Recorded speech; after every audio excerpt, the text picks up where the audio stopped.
الصورة الخارجية بتاعتي بتتأثر بالشكل أو بمنظور الناس ليا. قيمتي الداخلية هو أنا شايفة نفسي إزاي.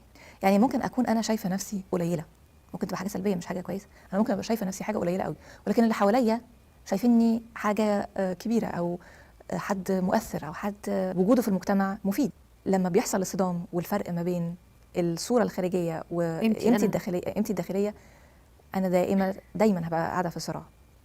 الهدف هو ان الصورة او القيمة الذاتية بتاعتي جوايا تكون solid قوي وصلبة، عشان ما تتأثرش بآراء الناس حواليا، لأن آراء الناس متغيرة على حسب البرسبكتيف بتاعهم أو وجهة النظر بتاعتهم، ووجهة النظر بتاعتهم مبنية عن الكالتشر اللي هم اتربوا فيها، المستوى المادي والاجتماعي والتعليمي. فكل واحد هيبقى عنده برسبكتيف أو وجهة نظر مختلفة عن التاني.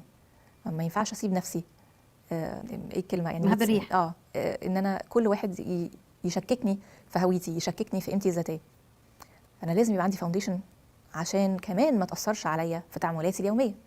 لو انا ما عنديش مفهوم واعي عن قيمتي الذاتيه، هتلاقيني دايما ببقى عايزه اخد القبول الاجتماعي، باني ارفلكت انت ازاي بتشوف الشخصيه الناجحه. مثلا هقعد مع مجموعه من الناس النجاح بالنسبه لهم هو الماديات، فهتلاقيني قاعده بتفشخر على الماديات اللي عندي، وابتدي اشوف ان انا عندي كذا، وانا اشتريت كذا، وجبت مش عارفه عملت ايه، ولبسي كله لازم يبقى من مكان معين والماركه المعينه. هقعد مع حد تاني هيشوف ان النجاح في الدراسه. طب افرضي انا ما عنديش ليفل معين من الدراسه، مثلا اللي هم دكتور واخد ماجستير واخد دكتوراه في حاجه وبتاع، انا ما عنديش ده، هحس اني قليله في وسطيهم. فهبتدي اعوض ده بحاجات خارجيه عشان احسسهم انه لا، ما انا كويسه برضو. في الاخر هي ازمه هويه بتحصل.